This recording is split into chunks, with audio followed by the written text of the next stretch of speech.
Debate presidential candidate Dennis Kucinich said he'd seen one, so has Jimmy Carter. So did a pilot who traveled from Iran to Washington so he could speak out today about his encounter with the UFO.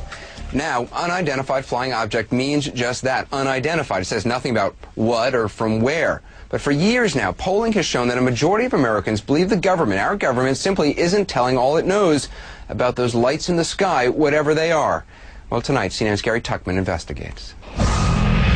If you flew on Air France from Nice to London on January 28, 1994, your captain says he saw a UFO 1,000 feet long just outside your window.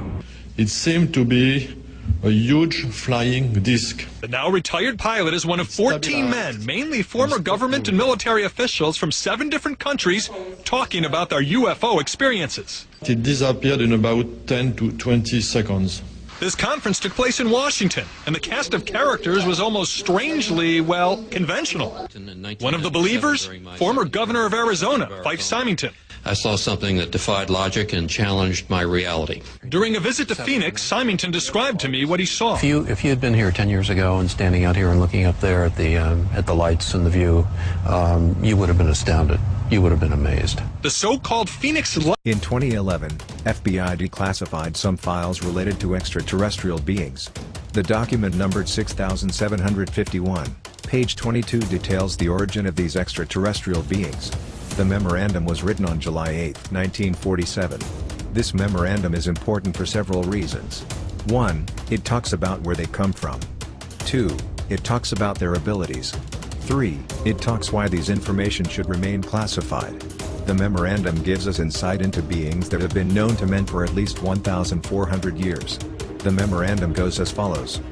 This memorandum is respectfully addressed to certain scientists of distinction, to important aeronautical and military authorities, to a number of public officials, and to a few publications. The writer has little expectation that anything of import will be accomplished by this gesture.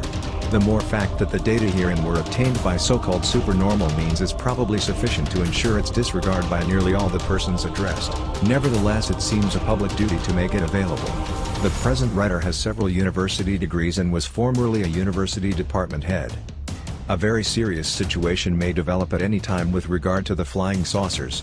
If one of those should be attacked, the attacking plane will almost certainly be destroyed. In the public mind, this might create near panic and international suspicion. The principal data concerning these craft is now at hand and must be offered, no matter how fantastic and unintelligible it may seem to minds not previously instructed in thinking of this type. Part of the discs carry crews, others are under remote control. Their mission is peaceful. The visitors contemplate settling on this plane. These visitors are human-like but much larger in size. They are not excarnate Earth people, but come from their own world. They do not come from any planet as we use the word, but from an eteric planet which interpenetrates with our own and is not perceptible to us. The bodies of the visitors and the crafts also automatically materialize on entering the vibratory rate of our dense matter. The discs possess a type of radiant energy, or ray, which will easily disintegrate any attacking ship. They re-enter the etheric at will, and so simply disappear from our vision, without trace. The region from which they come is not the astral plane, but corresponds to the locus or talos. Students of esoteric matters will understand these terms. They probably cannot be reached by radio, but probably can be by radar if a signal system can be devised for that apparatus. We give information and warning, and can do no more. Let the newcomers be treated with every kindness. Unless the discs are withdrawn, a situation with which our culture and science are incapable of dealing. A heavy responsibility rests upon no few in authority who are able to understand the matter. Let us look at some verses of the Quran and see if we can find some similarities between them. We find in the Quran and the Hadith that jinns are one of God's creations which can't be seen by human eye, but their world exists in parallel to that of the human world. Indeed, he sees you, he and his tribe, from where you do not see them. Indeed, we have made the devils allies to those who do not believe. Quran, chapter 7, verse 27. Our Creator reveals in the Quran that jinns were created before the creation of mankind from smokeless fire and have also given free will and choice, on the basis of which they will be accountable to God on the Day of Judgment. According to a hadith, collected by Tabari and Hakim, jinn are also categorized into 3 types on the basis of their modes of existence. The Prophet said, there are 3 types of jinn, one that flies through the air all the time, one that exists as snakes and dogs, and one which stays in places or wanders about. So when they take an animal form, they can be seen by human eye. Similarly, they can also appear in the human form. Many in the world today believe that aliens have created man and put them in Earth. But, such concept is not new. 1,400 years ago, the Quran rebuked the people for such misconceptions. Quran states, "Yet they make the jinns equals with Allah, though Allah did create the jinns, and they falsely, having no knowledge, attribute to him sons and daughters.